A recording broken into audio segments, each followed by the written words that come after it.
एक और मामला आया है जो कि सुप्रीम कोर्ट में ही है। मैम, आपसे उस पर भी टिप्पणी चाहूंगा।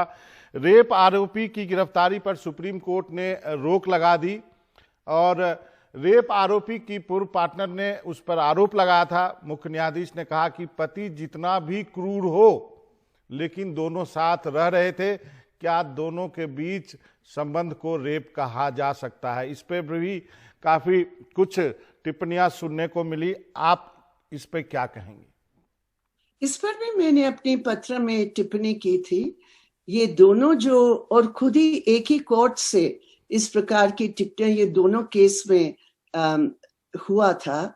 और इसमें मैं समझती हूँ कि जब उन्होंने पूछा क्या ये रेप कहा जा सकता है, हमने कहा हाँ जी, ये बिल्कुल रेप कहा जा सकता है, क्योंकि रेप कंसेंट के साथ लड़की की मर्जी है या नहीं है, इस पर ये तय करते हैं कि ये रेप है या कंसेंशुअल है। तो इस मामले में मैरिज की सर्टिफिकेट, जो शादी की सर्टिफिकेट होता है, वो नहीं करता है तय कि ये रेप है या नहीं। ये तय होता है रेप है या नहीं है अगर लड़की की मर्जी हो। अगर लड़की की मर्जी नहीं है तो वो रेप है, चाहे वो शादी के अंतर्गत हो, चाहे वो लिव इन पार्टनरशिप हो। लड़की की मर्जी कोई भी रिश्ते के साथ, कोई भी यौन रिश्ता इस बात पर तय होता है।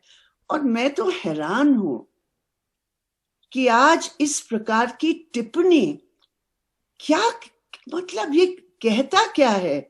ये तो एक सर्टिफिकेट दे रहे हैं, आप एक लाइसेंस दे रहे हैं कि आप जो मर्जी अपनी बेडरूम में कर सकते हैं, लेकिन आप अपने मैरिज सर्टिफिकेट एक फ्रेम में आपकी दीवार पर टांग लीजिए और जो मर्जी आप कर सकते हैं, इसको रेप नहीं कहा जाएगा। तो ये बहुत ही गलत है।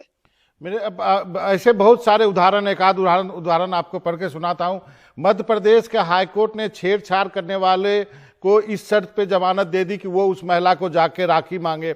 बच्चियों के यौन मामले में कड़ा कानून है, लेकिन बॉम्बे हाईकोर्ट ने कहा कि स्किन टू स्किन कॉन्ट्रैक्ट नहीं है तो ये यौन हमला नहीं माना जाएगा। जब पॉक्सो जैसा कानून है तो फिर निचली अदालत से लेकर ऊपरी अदालत तक दिक्कतें क्यों आ रही हैं इसको डिफाइन करने में?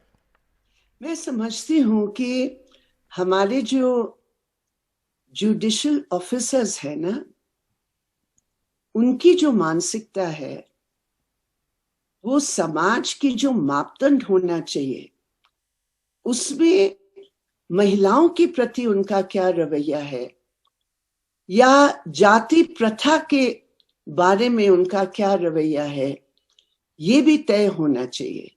इस समय आपने एक परीक्षा दे दी, उस पे अगर इस प्रकार की सवाल है कि कौन सा गाय सबसे बढ़िया है, कौन सी गाय की दूध या मूत्र सबसे बढ़िया है, इस प्रकार के अगर आप प्रश्न करते हैं साइंस के नाम पर, तो समाज की जो मुख्य मुद्दे हैं उसके ऊपर आप पर्दा लगाएंगे और उसके बारे में आप कोई मापदंड नहीं करेंगे, तो यही होगा, यही नतीजा होगा।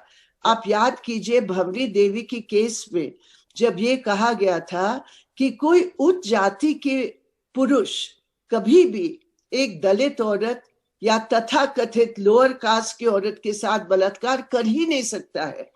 ये भी इस प्रकार की टिप्पणियां भी राजस्थान के हाईकोर्ट में सुनने को मिला है। तो कास्ट के संबंध में या लिंग के संबंध में, दलितों के संबंध में जो अत्याचार होते हैं, या महिलाओं के प्रति जो एक संवेदनशीलता की जरूरत है, या कम से कम आप कानून तो जानिए। आप मुख्य न्यायाधीश हैं, आप इस देश की सबसे उच्च अदालत में बैठे हैं। अरे कम से कम तो कानून को जानिए।